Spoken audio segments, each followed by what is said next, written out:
Committee will call the meeting to order. We'll do roll call and maybe talk about some housekeeping rules. Roll call, please. Representative Allemand. Present. Representative Allred. Here. Representative Banks. Here. Representative Conrad. Here. Representative Craigo. Oh, excused. Representative Davis. Here. Representative Slagle. Present. Representative Winter. Here. Chairman Eklund. Here. So Representative Craigo is presenting a bill in revenue, so he may be gone the whole meeting. Yeah, the whole day, the way things are going with our property tax problem. A few of the rules, I'll start with one that's changed, and that is for people that you know that might want to zoom into the meeting. Do we call it zooming in or whatever? There's a link they're able to get into the meeting.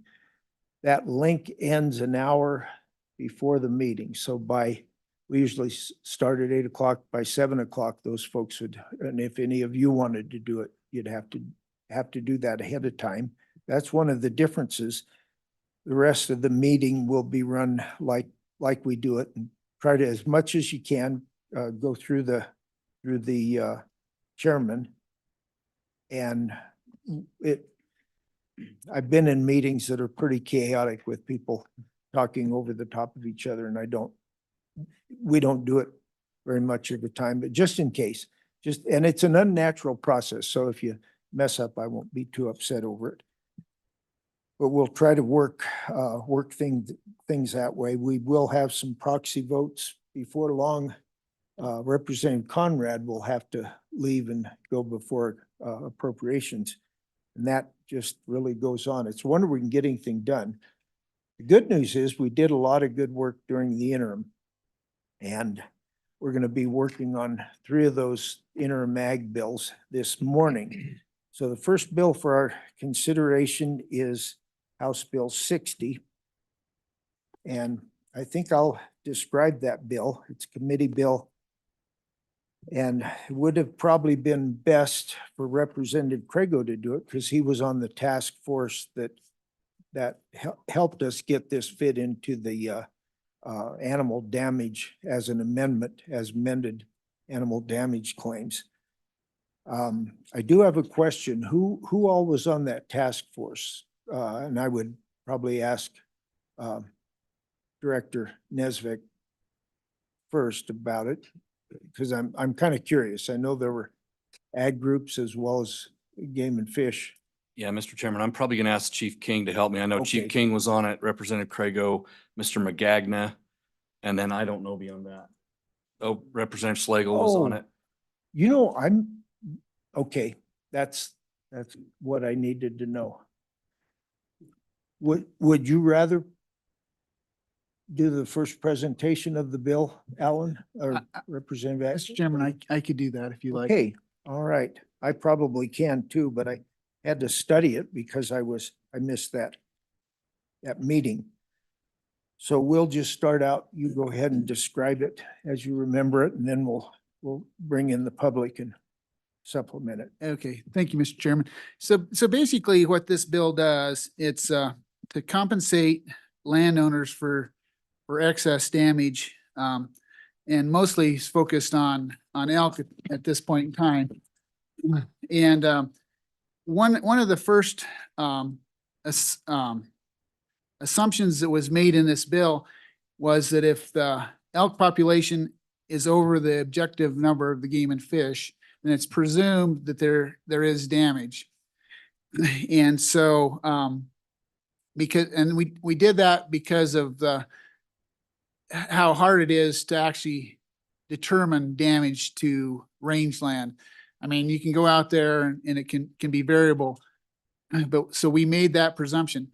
But on the other side, we also said it's also going to be presumed if the game and fish sends a representative out and they say, well, you haven't had any elk here, then they can say, no, this doesn't work. So, I mean, we don't make that presumption just a one-way street. Trying to think of some of the other, and basically, put in there that, the agency, Game and Fish Department needs to act within 90 days and, do things. And then for determining the damages, and this is mostly gonna be, stuff that Director King would need to present because we said a lot of that would be established in rules, but there was a process that he said the department could come up with using NRCS information for amount of forage that should be available, and then take 15% off for what would be normal use of game. And then from there, the calculation would be made for the damage to be paid to landowners. And then, just trying to think, there's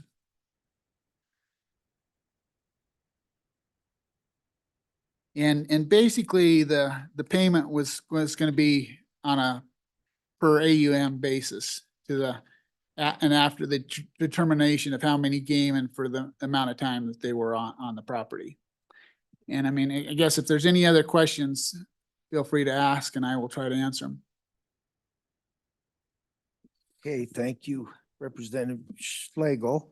And there are some questions where the 150% was kind of confusing, but I think Game and Fish will probably describe why that is used as part of the formula.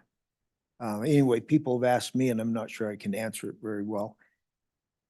So I think, are there any questions for Representative Schlegel before we take off? Yes, Representative Conrad. Chairman Eklund, thank you. To Representative Schlegel, is this a systemic issue throughout the 23 counties, or is this particular one or two areas that we're trying to address? It's a statewide problem, and I don't remember the exact numbers now, but over half of our districts, I believe, were over objective numbers. If I remember right. And I might add to that that it probably, the example that kind of opened our eyes on the whole thing was an area of private land just northwest of here, and it's most of the legislation will affect the east side of the state where there is more private land. It won't be the federal land. It can't fit into this statute very well. So it isn't probably all 23 counties, but it anywhere there's private land, it will be affected if there's an excess population, and it's mostly elk, even though the bill doesn't designate that large game, but mostly elk have been the problem. They are a tough animal. So any other questions? All righty. So I think we'll start with Game and Fish. You can bring your folks up as. Good morning, Mr. Chairman, members of the committee. Brian Nesvik, Director of the Wyoming Game and Fish Department. Certainly a pleasure to be with you here today. I'm going to defer a lot of the description of some of our key points for our key talking points for this bill to our Chief Game Warden, Rick King. He has worked with many of you during the interim in a lot of the details. We've really appreciated the fact that we've been able to have a seat at the table with all of you and on the subcommittee that was formed. We've also really appreciated and respected the opportunities we've had to work directly with the Wyoming Stock Growers Association and Mr. McGagna. We do have a lot of appreciation for changes that have been made to this bill from where it started. There remain a few concerns that we have that I'm certainly going to allow the chief to talk about. One of them is, Mr. Chairman, one of the issues that you brought up with the 150%, and we'll certainly address that. I would start before I turn it over to the chief by saying this is certainly a significant challenge for the Game and Fish. It's complex, and if it was easy, it would have already been solved. And so we take this very seriously. We've worked directly with many of these landowners that are having struggles and having their businesses impacted by large populations of, as you're right, mostly elk is what we hear about. And so we've done taken some pretty significant measures over the last couple of years, and the chief is going to talk about some of those. So with that, with your permission, Mr. Chairman, I'm going to turn the rest of the time over to the chief, and I'll be here for questions and be glad to do that. Okay, and I guess I would add a thank you. Things that have happened since our first meeting, I've had contact with some landowners that are saying that the game wardens have been really responsive to problem elk in certain areas, especially around cropland, where they're trying to thin down the where there's excess elk and a lot of damage problems there. They're working on that as we speak, and I just really appreciate that that's being done. And with that, we'll just kind of turn you loose. Well, good morning, Chairman Eklund, members of the committee. My name is Rick King, Chief Game Warden. Appreciate the opportunity to be here. And as Director Nesbitt mentioned, I really appreciate the opportunity we've had over your interim work to share some of our actions that we've been taking to address elk damage across the state, and appreciate the opportunity to work on that subcommittee and I appreciate the willingness of that subcommittee to take some of our suggestions throughout the working of this draft bill. I would like to take a few minutes and highlight some of the actions that the department is taking to address our elk management challenges. As you mentioned, the department takes this very seriously. We recognize the importance of private land for maintaining Wyoming's wildlife, and recognize that at times that comes with a significant cost and burden. And the department's very committed to ensuring that we minimize that impact to private landowners. For a long time, we've had an Access Yes program, and we've found a lot of success in that Access Yes program, where the department's able to work with private landowners to create hunter management areas or Access Yes areas or walk-in areas. We try really hard in that program to have a really flexible system where we can identify the needs and concerns of the landowner, and then implement a program that's tailored towards those concerns to ensure that we can provide access that helps achieve our management objectives, but meets the needs of landowners as well. So the Access Yes program is one key tool that we're utilizing to address overabundant elk issues. We've also, over the last many years, we've set really long liberal seasons for elk across the state. We've ensured that licenses are readily available, that season dates are extended to ensure that we can maximize harvest, especially on that segment of the population that contributes to the overabundance, the cow elk population, reproductive portion of the herd. About 2 years ago, the Game and Fish Commission recognized the challenges that we were facing, and they stepped in and provided the department more flexibility to use what we used to call the depredation seasons. We've changed the name now to auxiliary management seasons. That's Chapter 34 in Game and Fish Commission regulations. The commission made some significant modifications to that, and has now given the department the ability to implement some seasons where we can quickly put a season in place, tailor it to the particular situation we're trying to address, and get licenses out there to people who can utilize them. And again, this has been focused on cow elk harvest. That program's been really successful. We're using that around the state right now. We're in the second year of utilizing those auxiliary management seasons, and we're showing a lot of success and promise there. One of the last things that I'd touch on is our use of lethal take permits. So through statute, the legislature's given the commission the authority to use lethal take permits to address damage situations. This is found in Chapter 56 of our commission regs. We are utilizing those in a very liberal fashion right now. So we have issued these lethal take permits. Again, these are not licenses, they're free permits issued to landowners to allow the harvest of cow elk.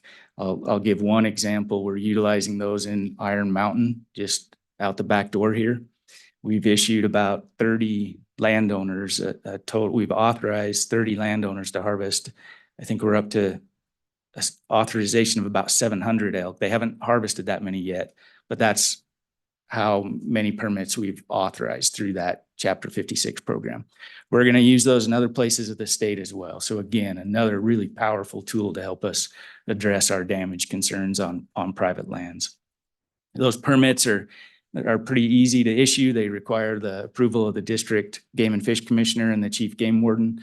And we outline the minimal requirements of a landowner on that permit.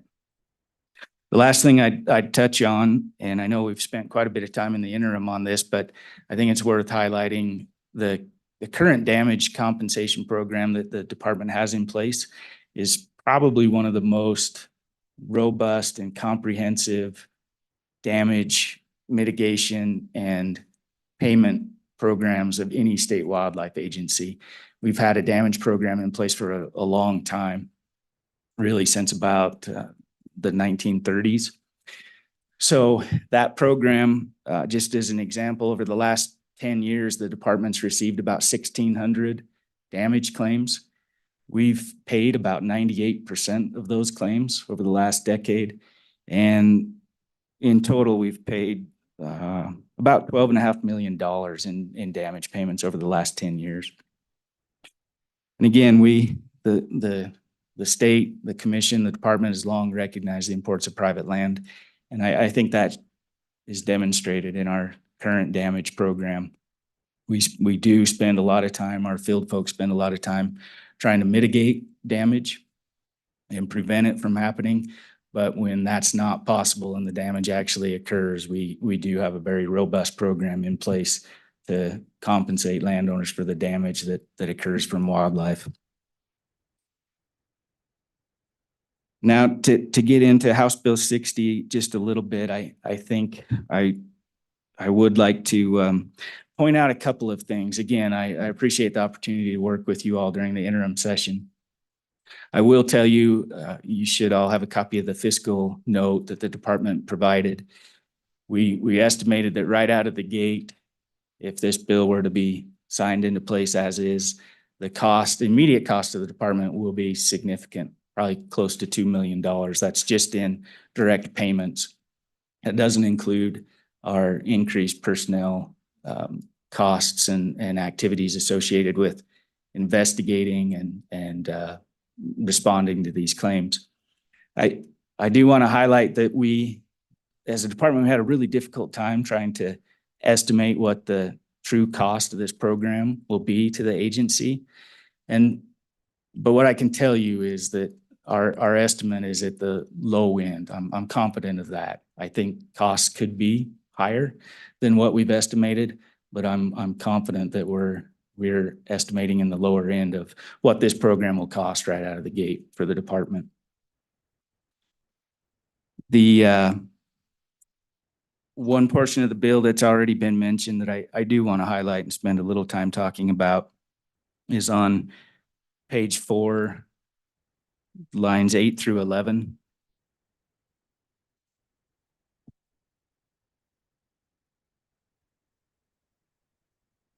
So as this bill is currently written, the commission would be directed to pay, again, for AUMs, for lost forage to wildlife, specifically elk.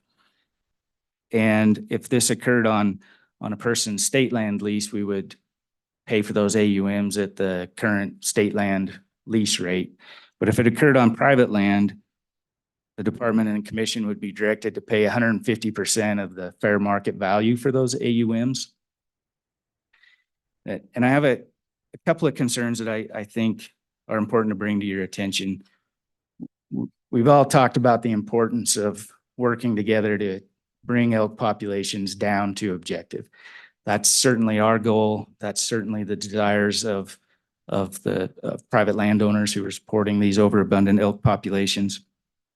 And I do worry that paying such a high rate above fair market value could be potentially a disincentive to a landowner to want to help cooperate and get our elk herds to objective.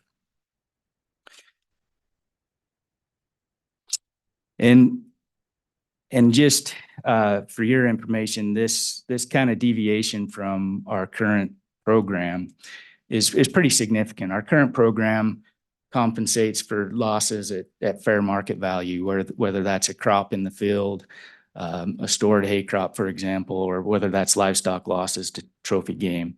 Our current program, we've strived to be fair and equitable and use your constituent sports person dollars wisely in compensating damage. And so we've always paid at fair market value. So this is a significant deviation from that. Again, I really appreciate the opportunity to work with all of you, and I would reiterate that the department is very committed to working with our private landowners to address overabundant elk populations. We have some very aggressive tools in place. We're taking action, and we look forward to continuing to do that to address private land concerns. I'm confident that we're going to make progress. As we've talked during the interim, it's not going to happen overnight, but we have the tools in place to make significant progress towards our objective, which that shared objective of bringing elk populations to our management goals. So with that, I'll stand for any questions that you might have. Questions, committee? Yes, Representative Allemand. Thank you, sir. Thank you, Mr. King. Thank you. Thank you, Mr. King, for being here. I have many questions on this. One of the biggest things I wonder about, can we hunt our way out of this problem? Chairman Eklund, Representative Allemand, I'm confident that we can. I think as we've talked, it's going to require a lot of cooperation and collaboration between the department, landowners, and sportsmen. And it's going to require the department to put all the tools we have in place out there in a very aggressive manner. And it won't happen overnight, but we can use harvest to bring elk herds to objective. I'm confident in that. Go ahead, follow up. Thank you, sir. Thank you for that answer. And what kind of time frame are we looking at? Are we looking at 2 years, 10 years, 20 years? This problem started, as I understand, in the 70s. So we're already been having this problem for almost 50 years. Are we looking at another 50 to correct it? Thank you. Chairman Eklund, Representative Allemand, I appreciate that question. And I'm not asking for 10 or 20 years to solve the problem. We currently within the department right now, we've directed our managers to come up with 5-year harvest strategies for elk herds that are over objective. So our goal is within 5 years to get these over objective elk herds to their management objective. Again, it takes aggressive action. It's going to take all the tools. And what's really critical in this is full cooperation across the board. And this is a good place to highlight one of the significant barriers to achieving our goals within a 5-year timeframe is the fact that there are places that can be refuges for elk where an individual landowner may not care how many elk are on the place. They may not allow access. And you know how smart elk are. They'll find those places. And if they find those places, our ability to achieve our goals will be significantly hindered. But if we have the full cooperation, I'm confident our 5-year plans have a high likelihood of success. Representative Banks. Mr. Chairman, thank you. Chief, maybe I'm wrong, but I sense maybe a little bit of skepticism with this bill. Do you think that the current damage compensation program that you guys already have is sufficient in accomplishing what we're trying to accomplish with this bill? Chairman Eklund, Representative Banks, I think that our current damage compensation program, again, is, I think, a really robust, solid program that compensates for most damage. I think the place where we've struggled is in trying to pay for things that are not growing crops or not stored crops when it comes to big game damage. And that's that just elk out on the landscape eating forage out in a pasture. Now that the current damage statute does have extraordinary damage to grass in it, but historically we've paid very few claims for extraordinary damage to grass. So I do think that this bill makes a significant step forward in trying to pay for that rangeland damage, the non-cultivated, non-growing type crop. Yeah, Representative Schlegel? Yeah, thank you, Mr. Chairman. Chief King, could you explain a little bit the process you figured you would use in rules to establish the damages for the rest of the committee and for the public, please? Yeah, Chairman Eklund, Representative Slagle. Yeah, so one of the potential difficulties for the department to implement this is it's really tough to estimate forage production out on the landscape. There are some tools and techniques that are highly accurate, but they're very, very labor intensive. Those would be methods like going out and putting cages out on the landscape in a sufficient manner to have a broad sample across the large area, and then going out and monitoring those through the growing season and clipping and weighing them and estimating production. That's possible, but for us across the state, with the number of places we could potentially be dealing with, that's not feasible. So we would look to use some tools to help us estimate that. And one is a tool that you already mentioned. NRCS has a web-based tool where we can actually use the power of their many years of satellite data to come up with some rough estimates of forage production on the landscape. So I would look for the commission to direct the department to use a tool like that to, number one, estimate forage production. And then it would be up to the department working with landowners to determine how many elk are out there and how long they're out there. Those would be the three main components that we have to determine: forage production, number of elk, and the length of time that they're causing damage.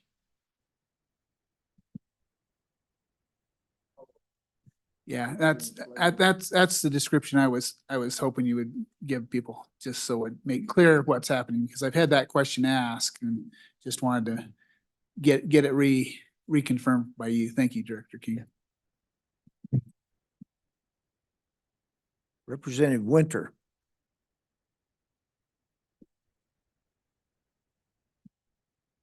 Yes, thank you, Mr. Chairman. Chief King, I have a couple of questions. The one is that I don't think that, or I guess it should turn it around. It's my understanding that most of these landowners, and I'm talking about the area north and west of here, don't really want a compensation. They want the grass, and they want it, they need it now. And so, have you thought of any more about a way to reduce these elk numbers in a quicker time period? And then my other question is, it's my understanding that using this damage claim, the lethal take permit system, your biggest problem is probably getting the landowners to get these permits out to folks. So could you address that somewhat? Thank you. Sure. Chairman Eklund, Representative Winter, I'll start with your second question. So far, what we've seen, the lethal take permits we're able to quickly get those out to landowners. And the way those permits have been structured is that we're authorizing the landowner or anybody that they choose to help them utilize those permits. And so I haven't heard any concerns from landowners that they're having a hard time finding people to help them with the harvest. I can think of a couple of examples where some landowners have found some folks that are really good at harvesting elk. They know how to do it. They're efficient, they're effective, and they're doing quite well with it. So I don't think that that's an issue, but we have also, I mentioned a pilot program that we used last year where the department actually hired technicians and went out and supplemented the harvest. We're continuing to do that. And if we have any place where a landowner is struggling to find people to help harvest elk, just can't do it, the department's more than happy to step in and provide the assistance to harvest elk on that place. As to your first question, I know that you've in previous committees have mentioned things like helicopters and rounding up elk. And again, I completely agree with you that our objective and the landowner's objective is to save their grass. And the best way to do that is take elk off the landscape, especially excess numbers of elk. Again, I do firmly believe that we can do it through harvest and that those other extreme measures are not appropriate or necessary. Thank you. Representative Conrad. Thank you, Chairman Eklund. And the question to the director, do I understand, or just for clarity, that the landowner has to allow hunting on these private lands to be eligible for this, or do they not? That's my first question. Chairman Eklund, Representative Conrad, that's correct. So in the bill, so actually as part of the existing damage statute, there is a line. So page 2, line 20. And again, this is existing language. It's been in this statute for quite a while. It says no award shall be allowed to any landowner who is not permitted hunting on his property during authorized hunting seasons. And so in order to receive any damage compensation, a landowner does have to work with us and cooperate to allow hunting access. Representative Conrad.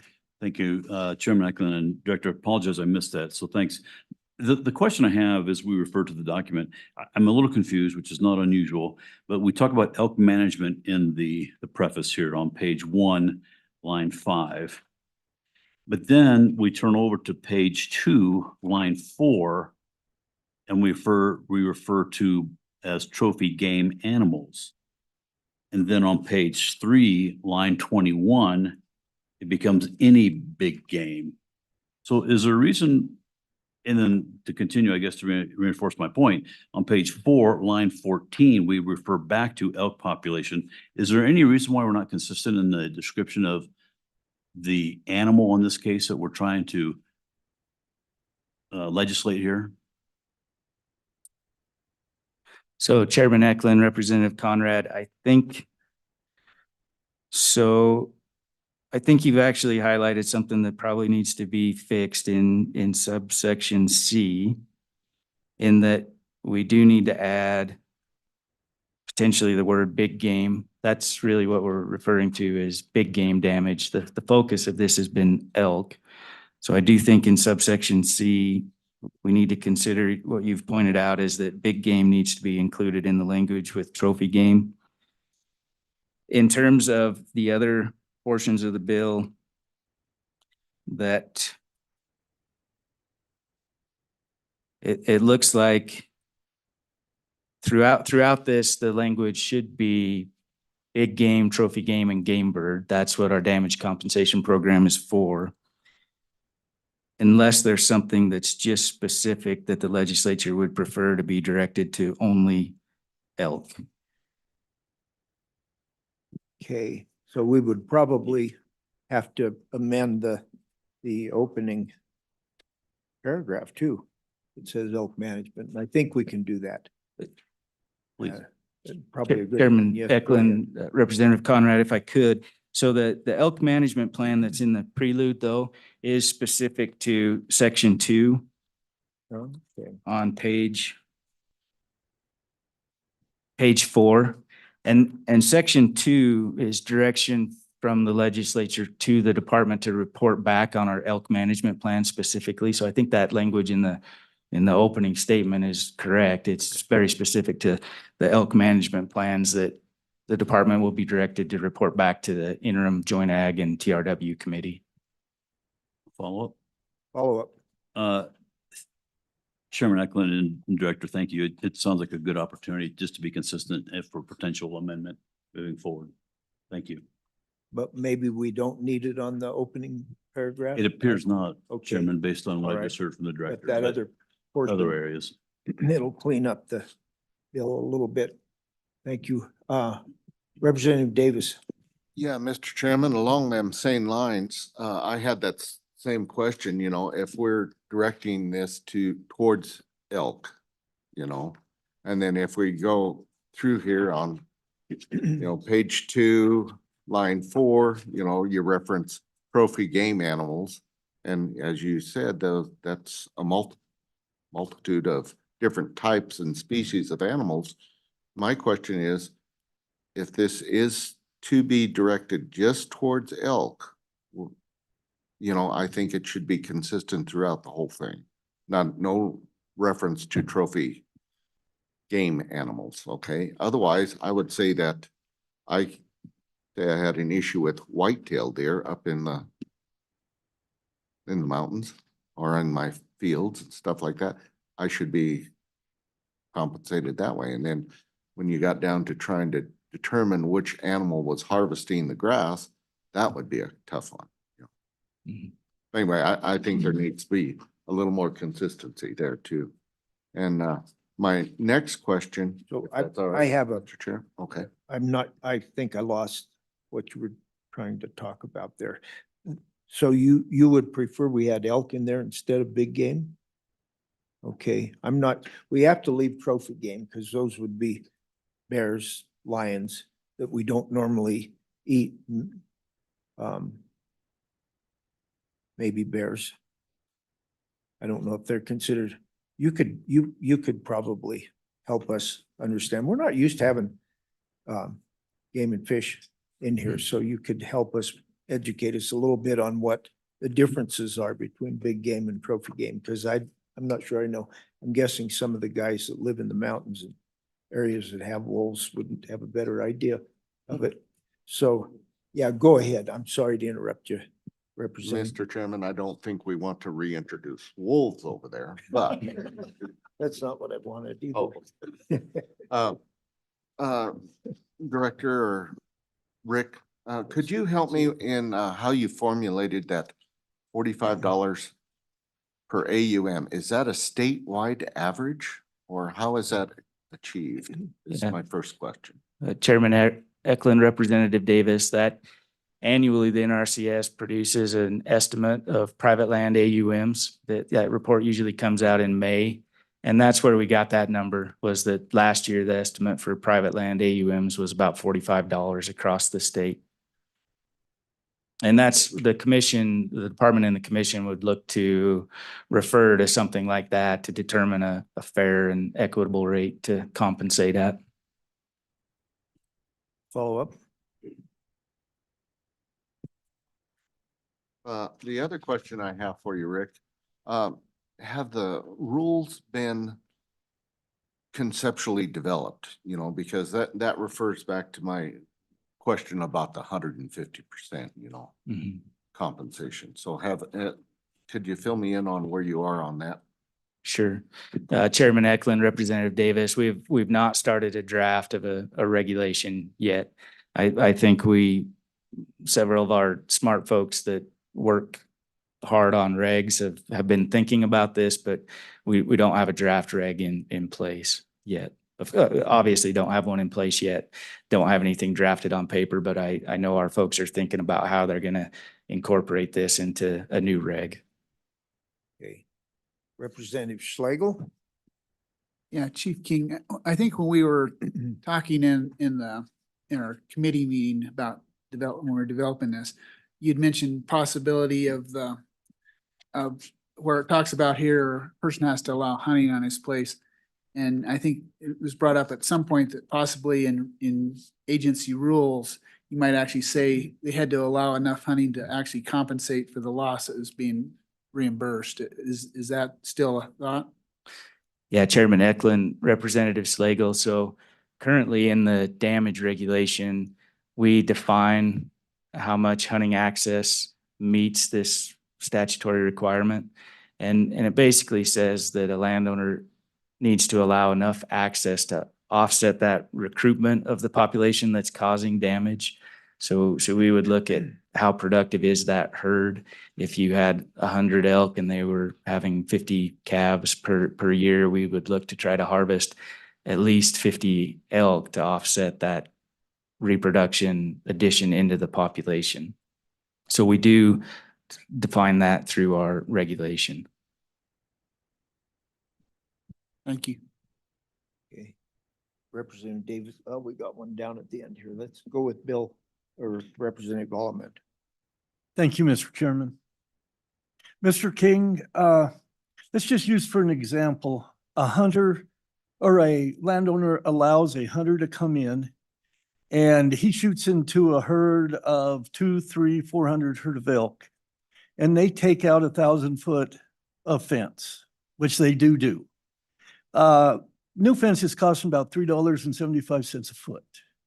Is there any compensation for this when it was caused by a hunter? Thank you.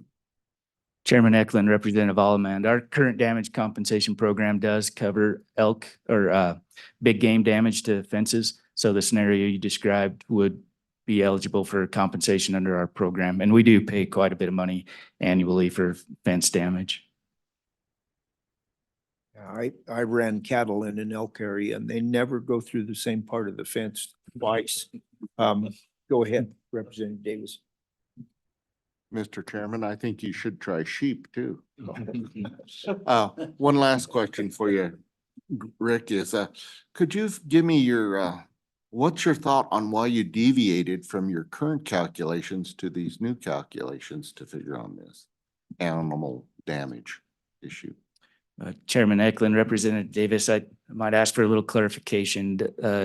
Which portion are you referring to? The compensation that you were talking about, you know, The 150% rate? right, you know, if you're currently across the state at 100% and now you're increasing this to 150, and I'm trying to wrap myself around how or why the deviation from your current, which has worked, like you said, for many years. Chairman Eklund, Representative Davis, just to be clear, that was not a recommendation that came from us. We have some concerns about that. I think there were other members of that task force that felt like 150% compensation was a better approach, but I bring it up to highlight that I do have a concern about that it does deviate from our current system. So I guess I'd refer your question back to maybe some other members of the task force who made that recommendation. Representative Schlegel. Thank you, Chairman Eklund and Director or Chief King. I would say, yeah, the task force did come up with that. And the reason we came up with 150% was as we all know, and we've been getting feedback from private landowners, no private landowners are compensated for any of the game that they run. And when we're having damage in a lot of these areas are areas where elk have not historically been, we said it should be more than just normal compensation. It should be a little bit greater. And that's why we came up with 150%. And I'm sure Mr. McGagna with stock growers probably have some comment on that as well. But that's kind of where that 150% came from. Okay, and so backing up just a little bit, I can see where your concerns are that landowners might be incentivized to not take care of the elk problem when they can. And you don't want to do that with this 150%. But at the same time, the other side of that, if we don't have a significant way of claiming damage, we just don't want to de-incentivize the game and fish from dealing with this as quickly as they can and expedite the real problem that we've got. So it kind of works both ways on that. Fish and Game also is incentivized to get rid of elk. So yes, Representative Schlegel.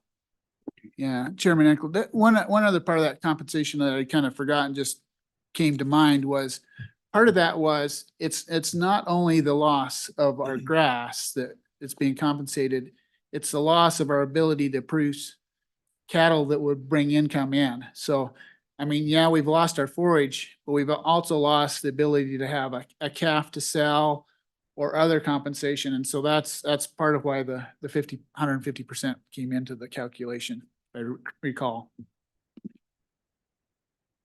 Okay, Representative Allemand. Thank you, Mr. Chairman.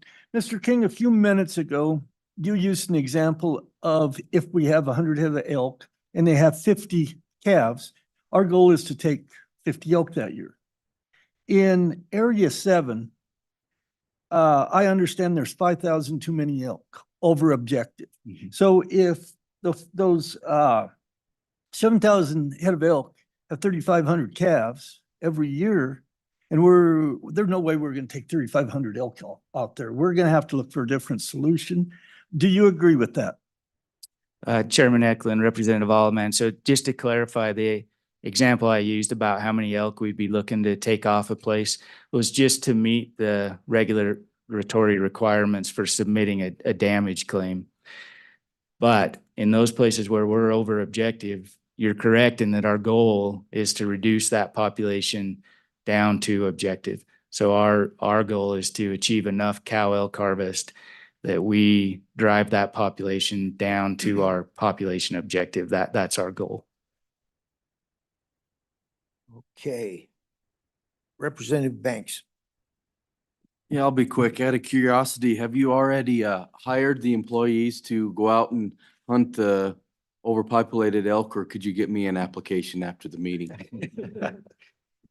Chairman Eklund, Representative Banks, we do have some job opens right now, so.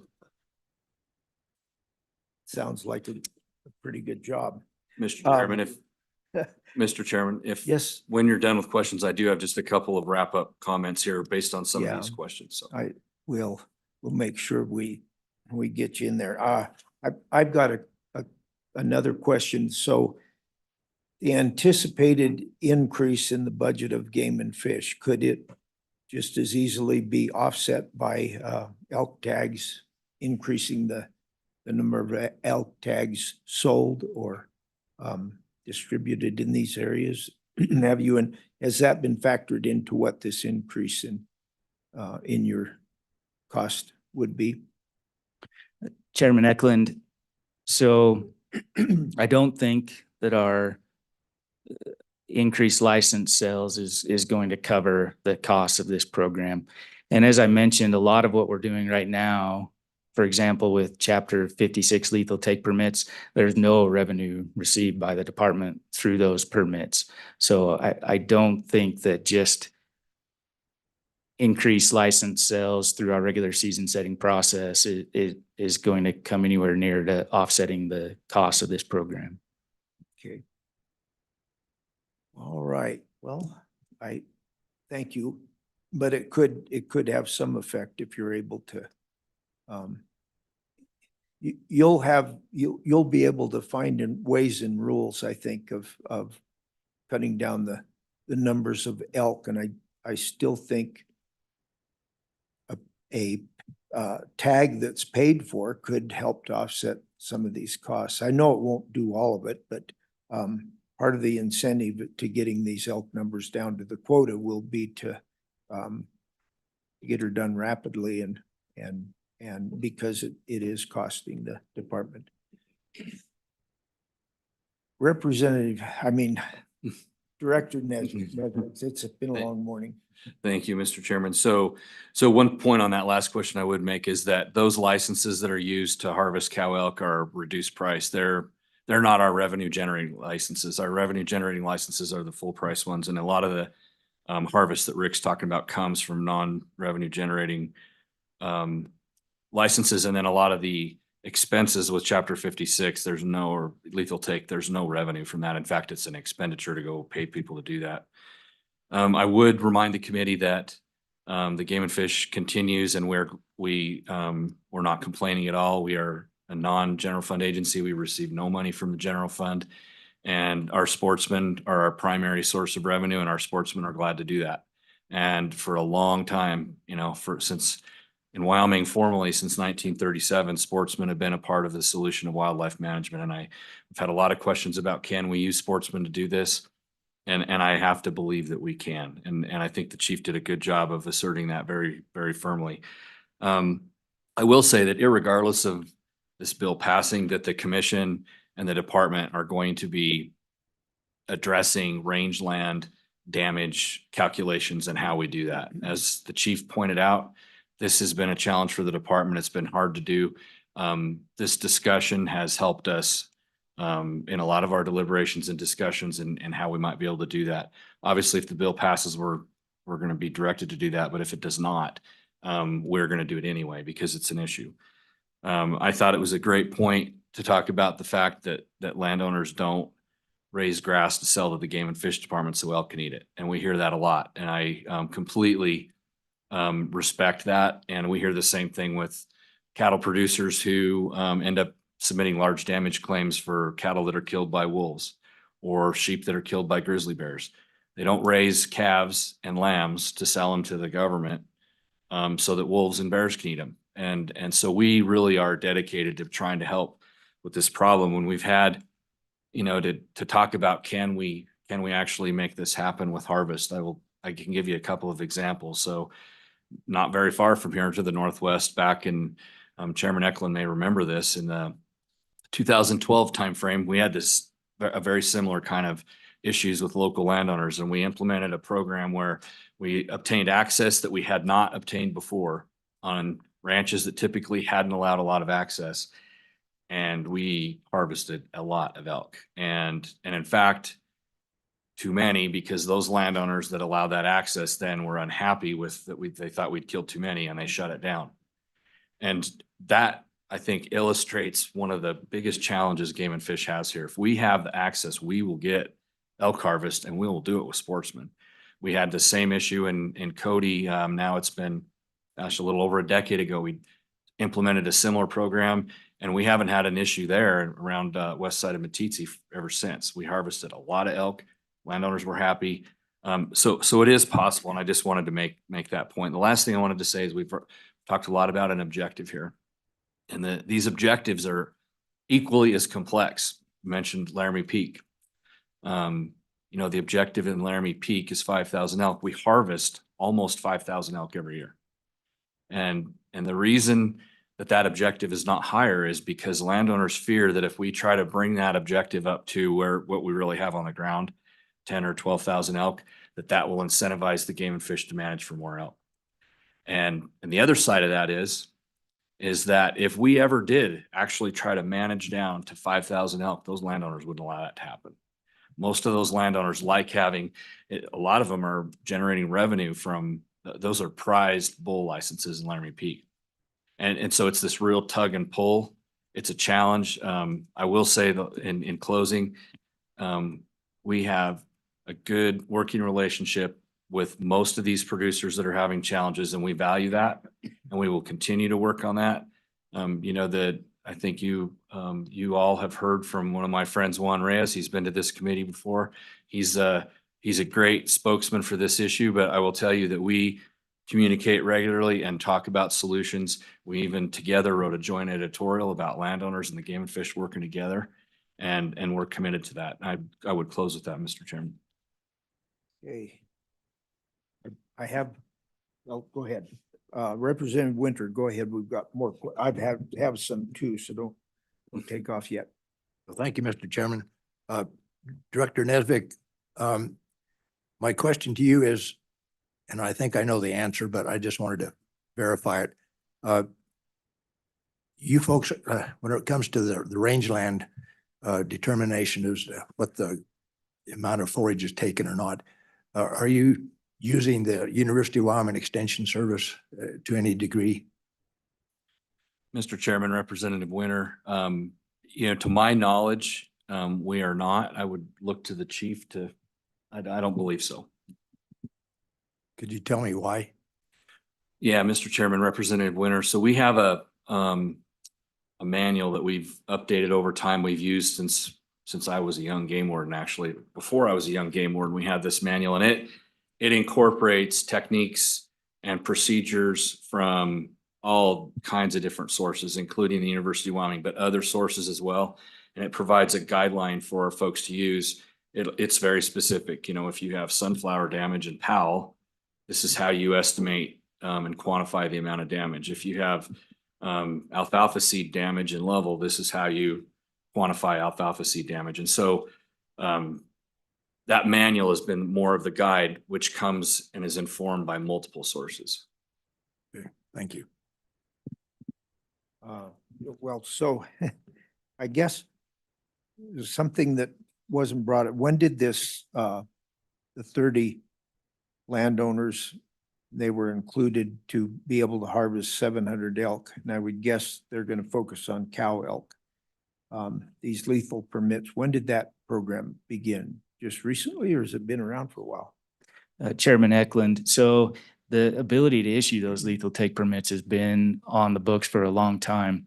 But the utilizing those permits in the Iron Mountain herd is something new that we just started during the 23-24 season. And just to clarify, we've authorized up to 750 elk through the process, but that many elk haven't been harvested yet. I think we're probably just shy of about 200 that have been harvested on those authorized permits.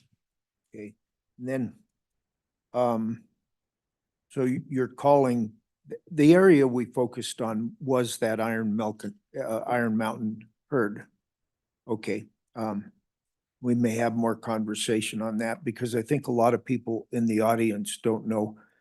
There was some really good testimony in the interim, and I'm not seeing our ranchers here. I know Jim, Director Magagna could probably talk a little bit about it, and I think I will too.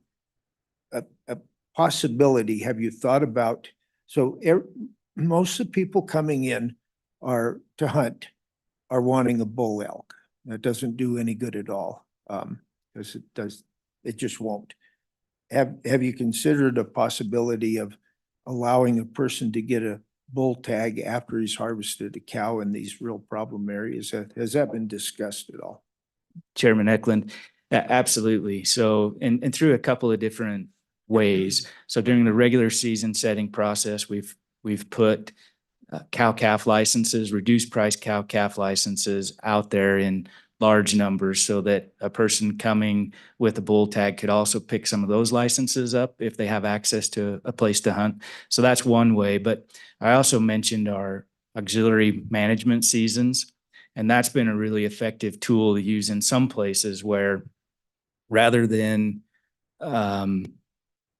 trying to set the quota appropriately through the regular season setting process, we've been able to create more of a surgical approach and provide licenses to people who do have access to some of these large private holdings. So when they come out to hunt bull elk, they also have a readily available opportunity to have licenses to harvest cow elk. So absolutely, we're applying that idea. Right. Well, thank you very much. You'll stick around for a little while if we have more questions on if we need to modify the bill. So, Mr. Magagna, are any of you can come on up if you want. I'm going to have you next anywhere. Are there any of the ranchers that testified during the interim here? Okay, so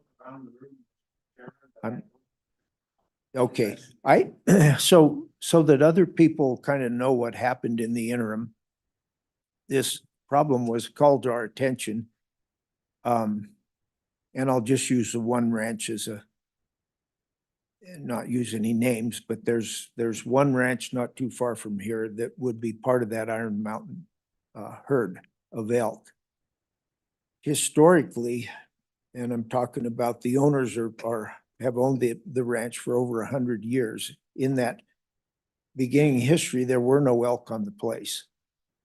And whenever they came in, probably 30 to 50 years ago, it was kind of a delight for everybody to see another species of animal there and get to see the elk every now and then. And then those herds, this is a prolific animal that loves the Iron Mountain region. And it's a part of the Laramie Range that it's elk country for sure, but they love it. They prospered there. And there were eventually hunting quotas set up. And then in the early days of that, no fault of the present Game and Fish, instead of dealing with the increase in elk numbers, they were raising the quotas. So it went from whatever it was, a few hundred to a few hundred more, and they raised the quota rather than depleting dealing with the population of the elk. So what we have are two industries kind of going head to head and this is an ag committee and that's why that bill is here because we're trying to help the ag industry out.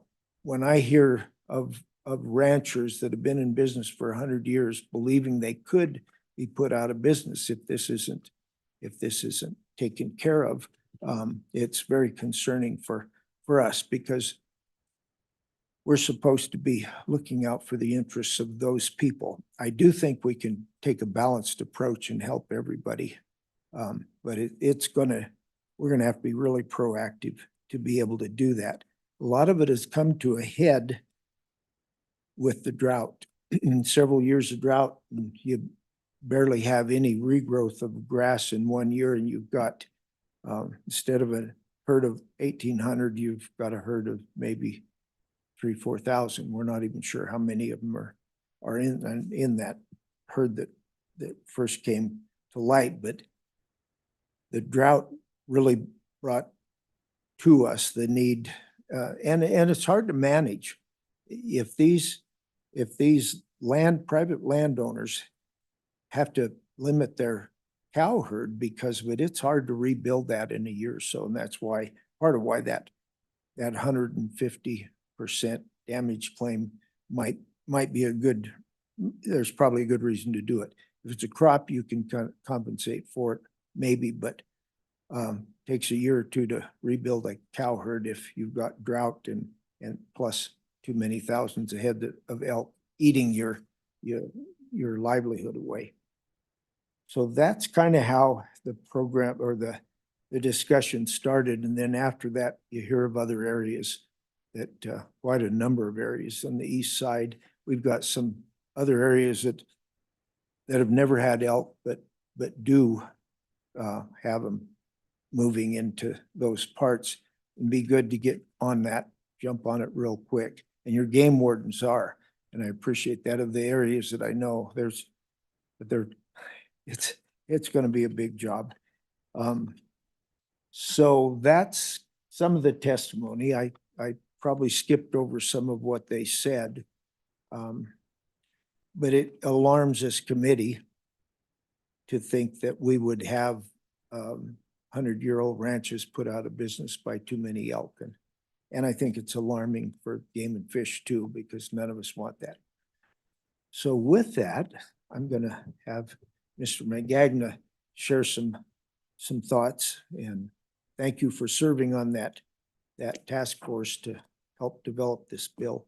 Jim, go ahead. Thank you, Mr. Chairman, and appreciate the opportunity to serve on the task force. And I'll try and be relatively brief, but kind of provide a landowner, livestock producer perspective to some of this. And I'd like to start out with the big picture, kind of building on one of the comments that Representative Winter made early on, that this is not an answer to the excessive elk populations. This is a way to move us more rapidly towards solving that problem. If population had been kept down, we wouldn't be looking for this. And landowners and ranchers have told me repeatedly, even if it makes us more money, we're not in the business to make money by growing elk. We're in the business to make money by raising sheep or cattle. And we're only concerned when our ability to do that is reduced significantly by excess wildlife population. So with that in mind, hasn't been mentioned, but you'll notice in this bill, the work that this committee did previously, the joint committee, is that this language on payment for lost forage expires in the year 2030, I believe it is. And, our hope is that in 2030, we can come back in front of this committee and say the problem has been taken care of. We don't need to extend this any further because this is not the final answer. But the reality is, and I would commend the Game and Fish on their efforts in the last couple of years have been outstanding. But the problem was neglected for far too many years, and it isn't going to be resolved in 1 or 2 years. I believe they spoke of perhaps 5 years, and optimistically, and I hope that is certainly true.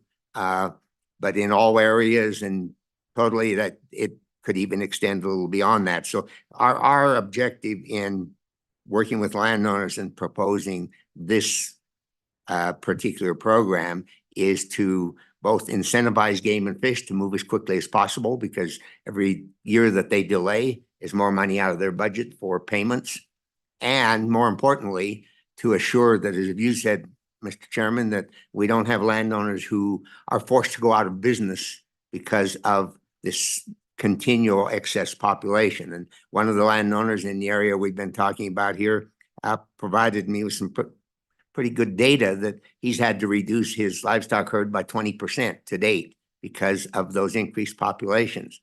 Well, the margins in the ranching industry today can't support your staying in business very long if you have to reduce your ability to produce by 20%. So we see this as something both to, one, incentivize the Game and Fish to move more rapidly in addressing this, and second, to incentivize more landowners to grant access to sportsmen in order to help reduce this. It's totally voluntary. A landowner who says, no, I don't want these payments, I'd rather have the ability to not have hunters on my land, that's their prerogative. And this doesn't pressure them to participate. It provides a tool that we believe can be valuable. So in that sense, it's not an end in itself, but it's a tool to get there. I might address just briefly, the question came up about trophy game and big game and elk. As I read this bill, the mention, and it's in current statute, to trophy game is in each case only referring to livestock killed by trophy game animals. That's very specific, and I think that's appropriate. The reference to elk is only in section 4, I believe it is. Section 2, which is requiring a report back to this committee. So I believe that the bill as written, with the reference here being to big game, is appropriate, but I could stand corrected on that. I think that's important.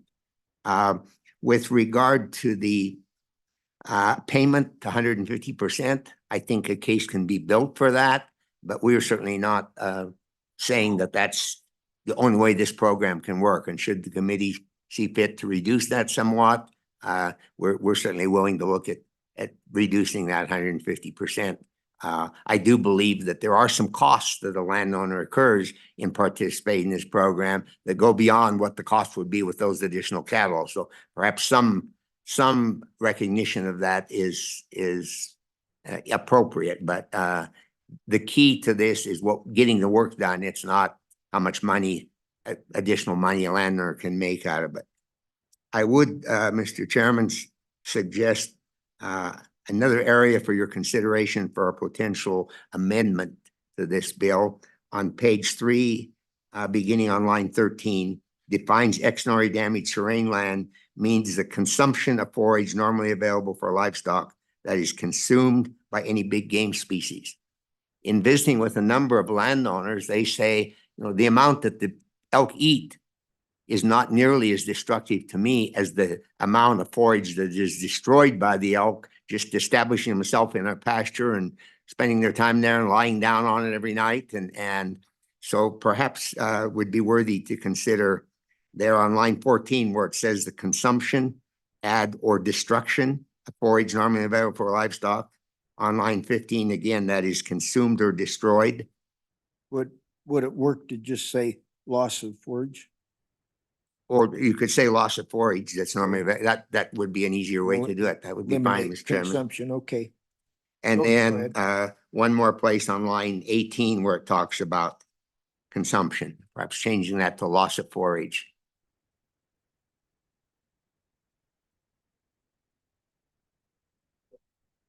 Sorry, I need to just leave that on, I think.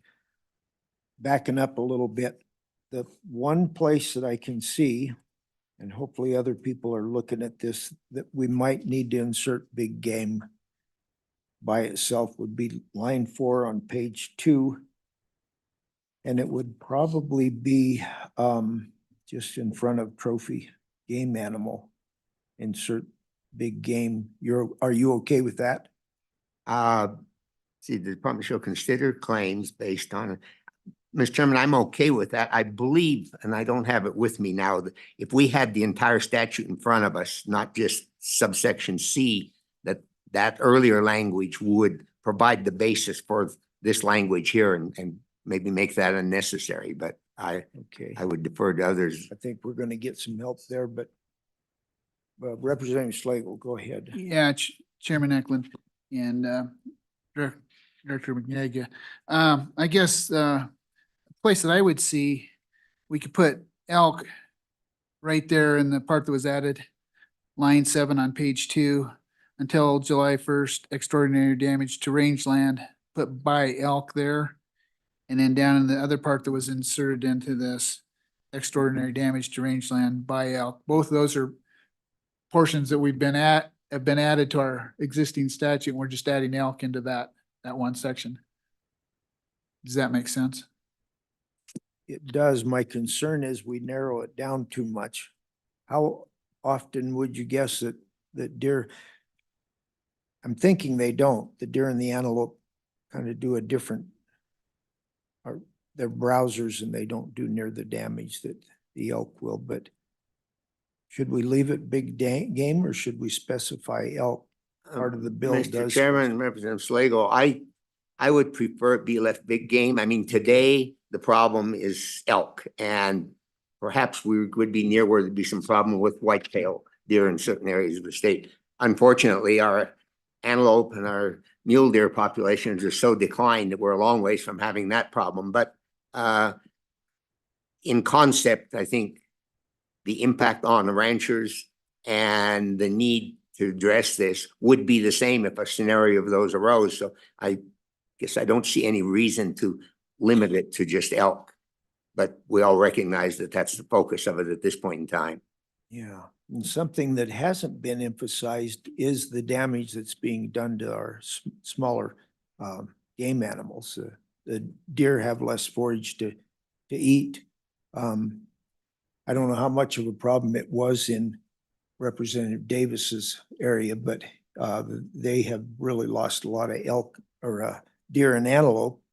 I don't know if the elk were the problem or just the snow was a problem, but a more fragile animal is affected by too many elk as well. And for the hunters, most of them would like to hunt a mule deer than as an elk. Go ahead, Representative Davis.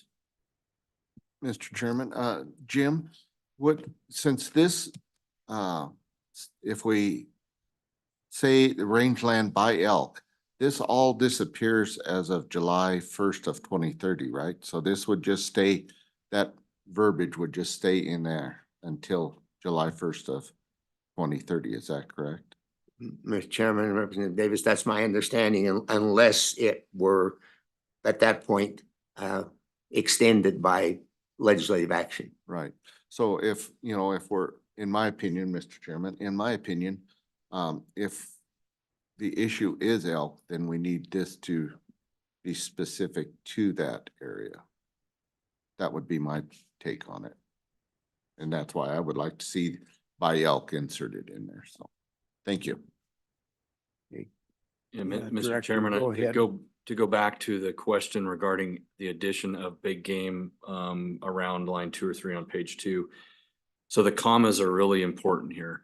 And so where it says trophy game animal, that only applies to the verbiage before that phrase. That only applies to livestock or bees damaged by trophy game animal. The rest of this all applies to game animals, any game, big game animals. And so I don't believe that it needs to be changed. And we're looking at existing language too, so. Okay, that is not the best place to put it then. Thank you. Well, what do you think of the idea of being specific on the elk and leave other large game animals, which would be just mule deer and maybe whitetails and antelope? That's all I can think of offhand. Yeah, Mr. Chairman, I would say that if it was changed to be specific to elk here, it would not change the existing damage program for those other species. Because we do receive some damage claims for antelope, whitetail deer, a very few number of mule deer, but we do receive other damage claims, even occasionally a moose damage claim. So if the committee decides to add that, it's not going to impact those other programs. If you leave it as is, it probably doesn't change a whole lot for us. I mean, it's probably irrelevant, other than I guess it sends a message to about the committee and the legislature's focus on elk at this particular time. Do either of you hear much from anybody about other damage, like from the deer? I know there's crop damage, but as far as we're specifically rangeland here. Right now, Mr. Chairman, it's not, there's very little. Okay, Mr. Chairman, not right now. In the past, I've heard some concerns when we had in western Wyoming very large antelope populations. Now, because of the land ownership pattern there, a lot of that damage or consumption of forage, I should say, was taking place on federal land, and that wouldn't be covered here. But it did affect people who had some private lands that were fenced, but that the antelope had access to and would concentrate there in excess numbers, I would say, but that certainly isn't the case today. But I guess to keep the entire statute more consistent would be the only reason I would suggest perhaps just leaving it at big game, even while recognizing that our focus is on elk, and we don't foresee at this point between now and 2030 focusing on another species. But okay. All right, we'll kind of work on that when we work the bill. Something I'll say right now, I'm looking at the time. I think by the time we get other testimony in here, we're probably not going to work those other two bills. So those will probably be pushed to Thursday. I didn't realize how much time we'd spend here, but this is a lot of important information we needed. So were you finished, Mr. McGagna? I believe I am, Mr. Chairman, unless there are any questions. Questions? I'm sorry, I didn't. Questions, committee? Thank you, sir. Thank you. Other people who wish to testify, come forward, raise your hand, or come on up.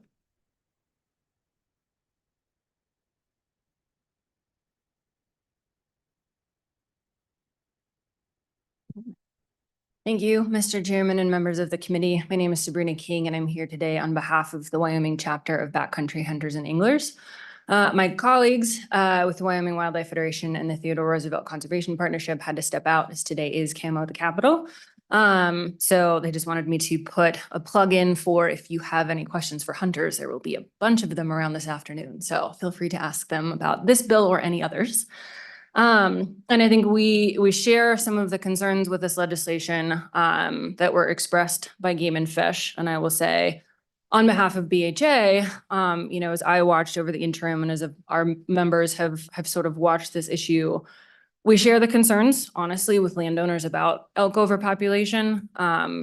We understand the necessity of private land and maintaining these herds, and we also understand the damage that can occur when these herds are overpopulated. And we appreciate the efforts that Game and Fish is making to sort of bring some of these herds in line with their goals for the numbers that these herds should actually be at. And I will say that some of us, myself included, have benefited from some of these longer seasons for cow-calf permits. So one thing that I will say is that, in watching this piece of legislation, but then also watching it come out with the fiscal note, I think we share some of the significant concerns about the cost of this program. Hearing from Game and Fish that over the past 10 years, we've spent $12.8 million on damage claims, and that in the next year, we could potentially spend an additional 1.6. That is a significant increase in the cost to Game and Fish. And as a department that from our perspective runs a pretty tight ship, and we appreciate that, being able to absorb that cost, I think, is a significant concern for us. So finding some way to mitigate that cost in this bill while also ensuring that landowners are being compensated for extra damages, whether that's looking at, the 150% that's listed in the bill or looking at some other areas. One place that I think we've looked at where we have some questions is on page 3, line 21, where there's an or in there where we think there maybe should be an and. I think if we're talking about, in particular, elk, as we've heard, it is very clear when that rangeland has been damaged by elk. And I think we have a bit of a concern about the presumption being that if you have rangeland in an area where there is excess elk population, the presumption is then there is damage. And I think from our perspective, we would like to see at least some standard of saying evidence of damage. Exactly what that looks like, I think we can talk about, but maybe an and there would solve that problem. So all of that is to say, I think we would like to see this bill continue to move through, but I think we have some concerns about the cost, about the department's capacity to absorb that minimum couple $1 million a year. And we certainly support the department's efforts in bringing the numbers of these herds down. And we share their feeling that bringing the numbers for these elk herds down can be done through harvest, and we're happy to help. So happy to answer any questions, Mr. Chairman. Questions? Yes, go ahead. Representative Schlegel. Mr. Chairman, Sabrina, the question I would ask, do you feel that in the past, private landowners have been compensated for running game on their property? Mr. Chairman, Representative, I think we share the feeling of the Game and Fish Department that the state has one of the best damage programs in the country. And I think this is an extraordinary case where we maybe need to make some amendments, but I think all things considered, as I said, hunters understand the necessity of private land and maintaining these herds. You know, we're happy to compensate landowners through those programs, and we would like to see those programs continue, obviously. But we think the Game and Fish has a pretty good and pretty robust program. Follow up. Mr. Chairman, Sabrina, the other question I would also ask is, I look at it and I mean, especially from a perspective of elk where we're focusing now, basically for every elk a landowner runs, it's one yearling that they could be running as well. And so in a sense where Game and Fish does not compensate private landowners for any game that are on their property, that's a loss that the landowner is basically taking and donating to Game and Fish and by that to our sportsmen. And so we're not, I would say landowners in general aren't seeing that compensation. Some of them are and some of them aren't. But that's kind of where the concern of landowners is coming from, I think. Thank you. You had a few concerns. I believe I understood what you were talking about, the kind of a base damage that a quota herd would probably produce. And I'm hoping Game and Fish will be able to sort that out. It won't be easy, but we have satellite, NRCS has, there are ways of determining effects of drought and how much grass is produced and what have you. And I think you could probably sort out how much grass is consumed by normal quota of elk in a usual year. So I think that will be addressed while the Game and Fish is working on reducing those numbers. Okay, thank you very much. Thank you. Any other public testimony of people here? Do we still have someone on the internet who would like to join in? And as soon as you can get him in, Tanner, go ahead.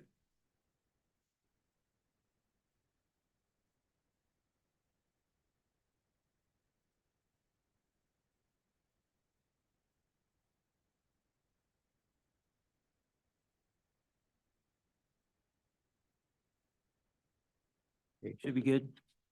Okay, hi, Mr. Chairman, members of the committee. My name is Carson Keelan. I'm a rancher up in northeastern Wyoming where elk are a problem.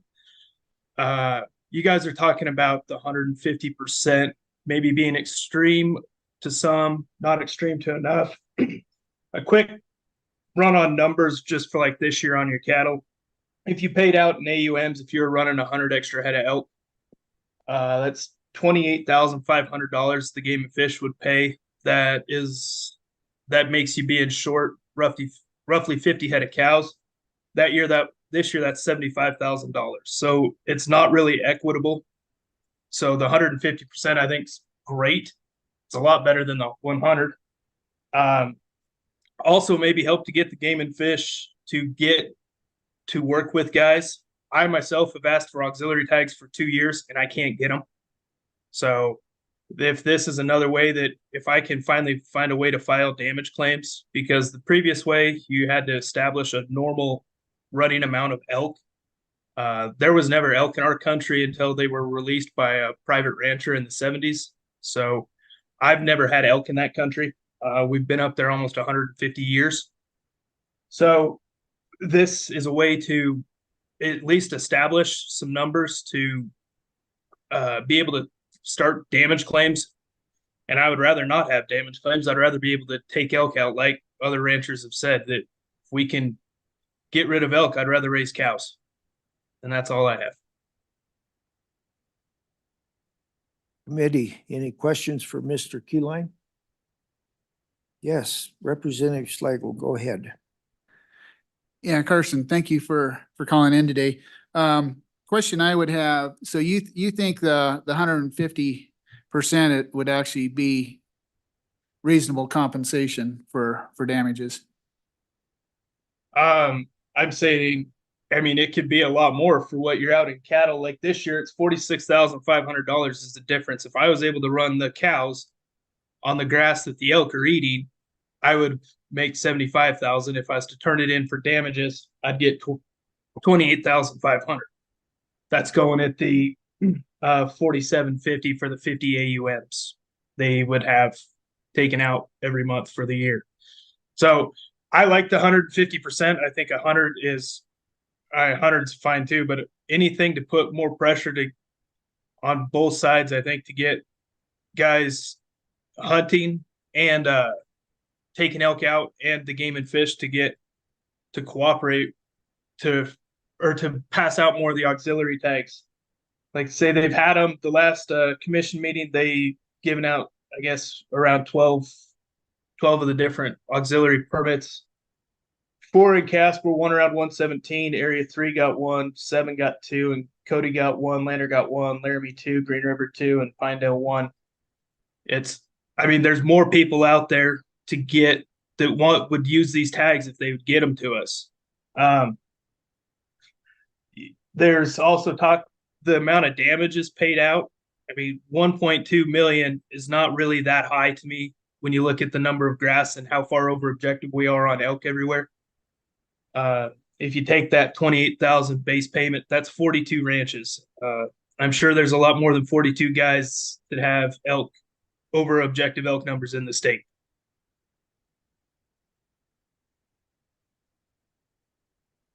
Yeah, if I understood things correctly, there's 30 tags in one specific area. So yeah, 42 is a low number. I think you'd have to probably factor in too cost of replacement cows as you deplete a herd and then have to replenish them, what that's going to cost. They have gone up in inflated values almost every year that I can remember since I began ranching. It may be up and down, but the trend is generally up. Absolutely. 3-year-old heifers or 2-year-old heifers this year are bringing over $3,000 a head in some places that are bred. Yep. Okay, any other questions? Thank you, Mr. Keyline.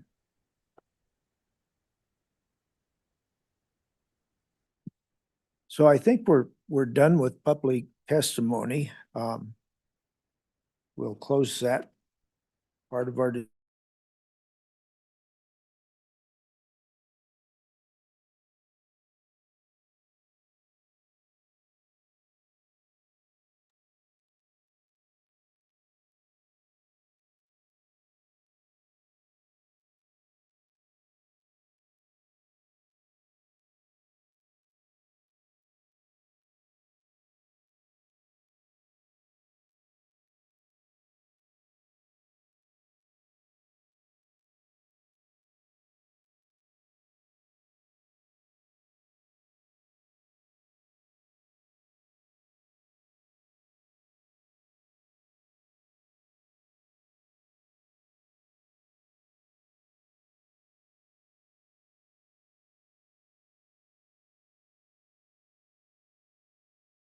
And 100% of that is the guy having to rent grass somewhere else for his livestock, whether it's sheep, cattle, or, so there's 100% of it already gone. Then you have the gathering. You have to pay trucking. You have to take the stress and the shrink on the livestock. I am proposing, I want to give a big incentive to the game and fish to get rid of these elk.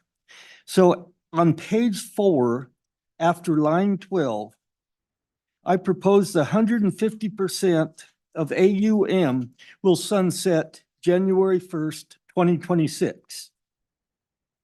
And then it will increase to 200% or until the objective has been reached.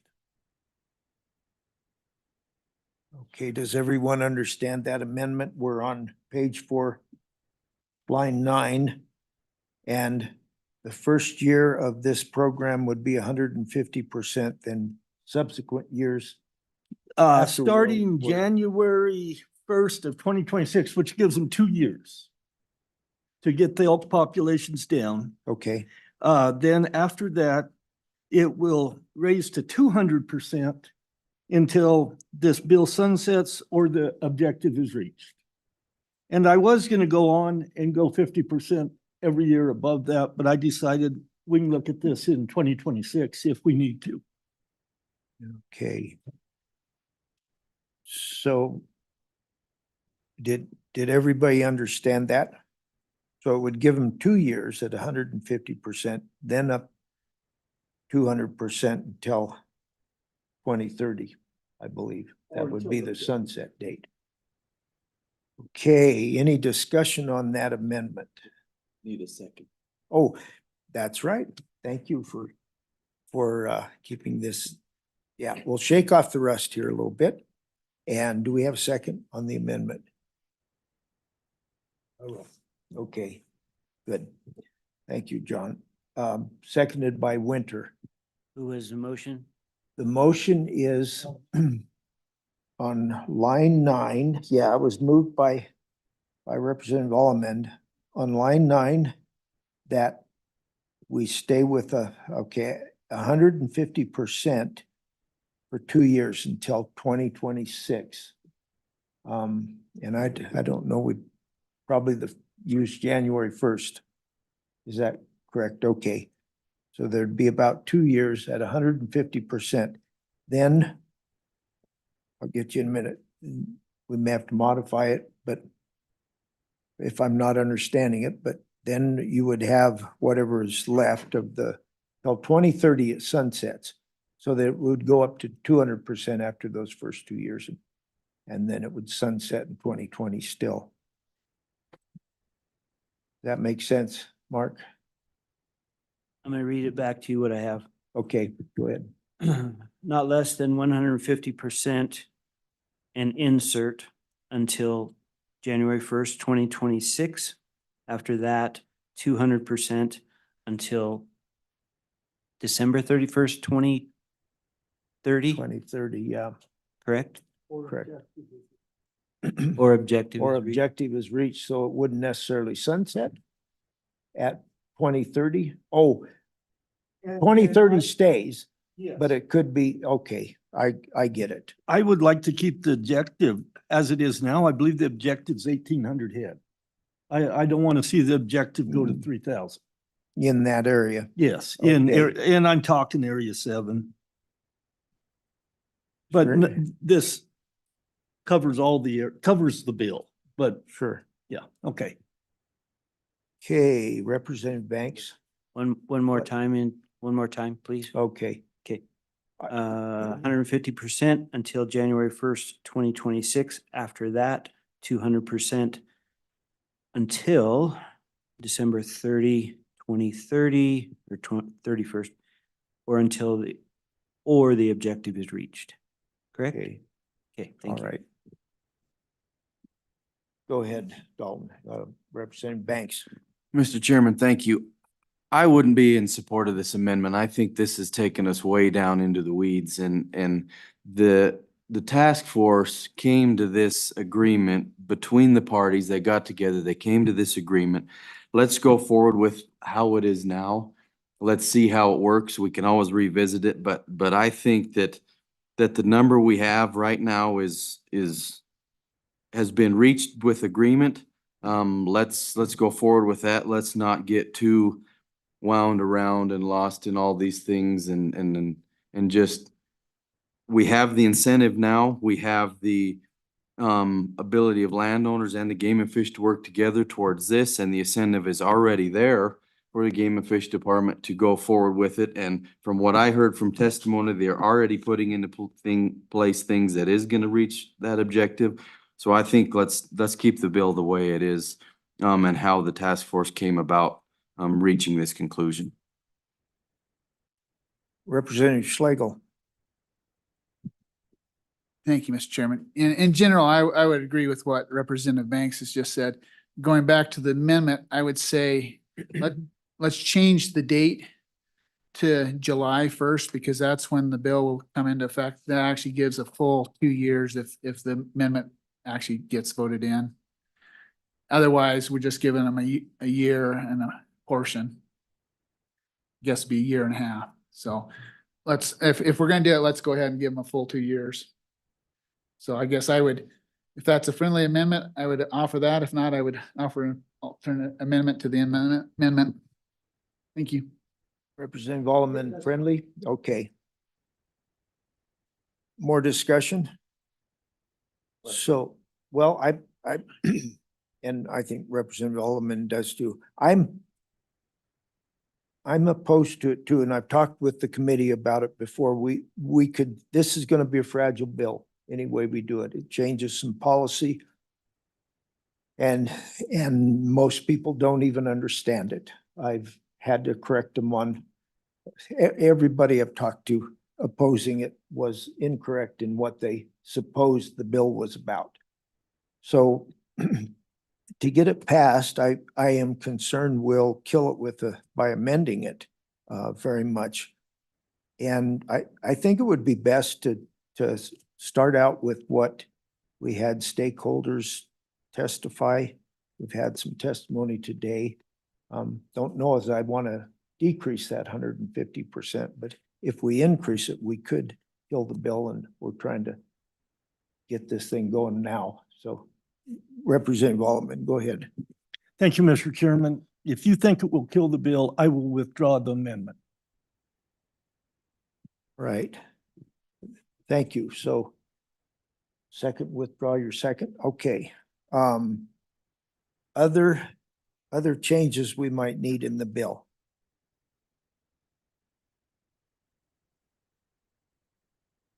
Yeah, I'm sorry. Go ahead. Representative Schlegel. Yeah, Mr. Chairman, I would propose that on page 2, line 7, at the end of that, talking about extraordinary damage to rangeland, we put by big game. Okay. And then also go down on line 14, after it says extraordinary damage to rangeland by big game, insert there as well. And then over on page 3, line 14, strike out consumption and put loss instead. May I suggest that we deal with that differently, because we have two possibilities. Okay, Is to have big game, or if we insert elk. right, okay. More specific. So can we go with the first one, the first idea first, and discuss it, and then we'll go with that. The loss will be easy. That one will be easy to, Yep, no, fit in that's there as a second perfectly fine. amendment. Thank you. this other one might be a discussion, so.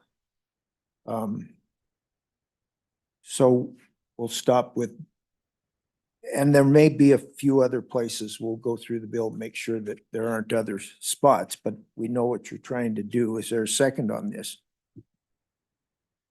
That would add, I'm gonna second it so we can discuss it. Does everybody understand what we're trying to do here? Add, it would be a less prescriptive or descriptive. I'm not sure what to do. Let's have the conversation of whether it needs to be elk or big game. Go ahead, Representative Davis. Mr. Chairman, and I don't believe if we're gonna put in there big game, that we would really need to do that, because we're highlighting that throughout the other verbiage that already exists in there. Now, if we were to insert elk, then that would be definitely a different conversation on that. But I think if it's big game, I think that would be just a moot point.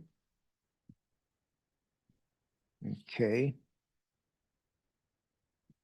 Any other discussion on this amendment? Okay, so a question before we vote on this. Would you put elk at the end of it, or does it remain? I know, but, well, we're gonna get into it. So let's go ahead and vote on that amendment. All those in, does everyone understand it? Yeah, go ahead. Mr. Chairman, I thought as we were discussing this, big game became more of the issue than elk here. So that's why I was proposed this amendment. But I think if elk, I mean, the focus of this bill really is elk. So we could just take out elk and just put, or take out big game and replace that with elk. And then that's all part of the stuff that's put in that will sunset in 2030. Okay, so that would be your motion? Yes, that would Alright, be my, then change it we'll to have elk less of a rather than discussion. big game.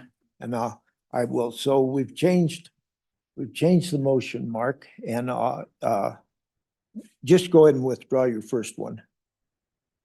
Okay, I withdraw my first motion. And I withdraw the Your amendment. second. So let's start over the second motion. Go ahead, Alan. You can, our Representative Schlegel. Okay, so my amendment would be on page 2, line 7, after rangeland, put in by, or insert by elk. And then down on page 2, line 14, after or extraordinary damage to rangeland, insert by elk.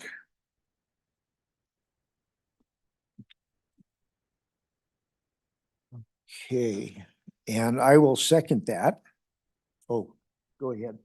Were you seconding? Okay, it's seconded. Now let's have a discussion on it. And there may be a couple other places. It's too hard to orchestrate a meeting and look at all the problems in the bill. We'll look at other places. It might need to be altered in other parts of the bill, so the committee's aware of that. Go ahead, Representative Winter. Yes, thank you, Mr. Chairman. I think we're being too prescriptive on this by using the term elk. I think we need to just concentrate on the terms big game at this point. I don't think there's any doubt as to what we're talking about here, and I think we can defend what we're trying to do with big game. Thank you. Okay, we're gonna have that conversation anyway then. Thank you, Representative Winter. All right. Why don't we vote on this and we'll sort out whether it's gonna be big game or question being called. You're all ready? First, we're voting on elk right now because that's a motion that's on the table. Then if it fails, we may have another amendment or two. All those in favor of this amendment that we insert elk at the end of line 7 and at the end of rangeland on line 14, say aye. Aye. Opposed? No. Okay, we might need another amendment. I would say that that amendment failed. We'll we'll keep on going. Representative, okay, go ahead. Representative. It says that the game and fish will develop an elk management plan. And I think we're just beating a dead dog here by putting extra words in. This whole thing covers elk management. Okay, It's covered. I agree. all right. Representative Banks. So what you're saying, Representative Allred, is that we just leave the bill alone as it is? Or you wanna? Basically, yes. You know, if we want to put losses in here for consumption, I don't have a problem with that. But by and large, this bill covers what it is that we're talking about. Okay. Go ahead, Representative Banks. Mr. Chairman, thank you. That was the basis of my comments as well. I'm like, I don't really see a need to include anything right there. I think the point of the bill does what we want, leaving it. So again, I don't think we need to get lost in the weeds with additions to that section of the bill. So I think we're covered if we just leave it as it is. Thank you. So is everybody okay with that? We won't amend that part. Now we've got one other little detail that should be easier. Go ahead, Representative Schlegel. Thank you, Mr. Chairman. I would move that we amend page 3, line 14, we strike out consumption and insert loss. And then line 15 on page 3, strike out consumption by and put in lost to. Or lost of, Lost, lost of. no, it'd be lost to. That is lost to any big game species. No, we're in a different place. I, Well, that'd be line 18 as well. Strike out consumption and put lost okay, there. I think we can leave the other part alone. I'm trying to find it. It's on line 15. It says that is Yep, consumed. And I Okay. strike out consumed by and put in lost to. I see. Thank you. That's a good plan. Think, Mr. Chairman, yes, I would second that. okay. And we would alter the next paragraph too then. Line 18, we've got consumption again, probably in 2 places. No, we just in 1 place. You'd be okay with adding line 18 as well? Yeah. Okay. Discussion on that amendment? I second the amendment. Okay, well, all right, Who did? that's okay. Oh, okay. Well, yeah, already got the seconded. So do you have that? We'll be finished early enough that I can work with you on that, Mark. No discussion. Question being called. All those in favor of this amendment, say aye. Aye. Opposed? All right. Do we have any other, amendments? Question on the bill. Okay, question on the bill. Whoops, hang on a minute here. Representative Winter. Yes, thank you, Mr. Chairman. I just had to make a statement here, I guess, relative to this whole bill. When I came into this meeting, my attitude was we need to kill the bill and let the Game and Fish come back with a proposal that will work. Something that will shorten things up and get it done better. At this point, I'm willing to work with the Game and Fish and so they can have the time they need to get the job done. So I'm in support of them at this time and with the bill that we have right now, I think it's probably appropriate for what we're trying to do. So thank you. Thank you, Representative Winter. Now we're ready for the question, I believe. Roll call, please. Representative Allemand. Aye. Representative Allred. Aye. Representative Banks. Aye. Representative Conrad is absent right now, but I have his Oh. vote over here. You- did you- Representative Craigo, same thing. Representative Davis. Aye. Representative Slagle. Aye. Representative Winter. Aye. Chairman Eklund. Aye. 9 aye, noes 0. Do pass with amendments. Okay. So we're not gonna have time to do the other 2 bills. They would be short, but we've got to make it upstairs and gavel in. So this meeting's adjourned. Thank you, everybody. That was good work.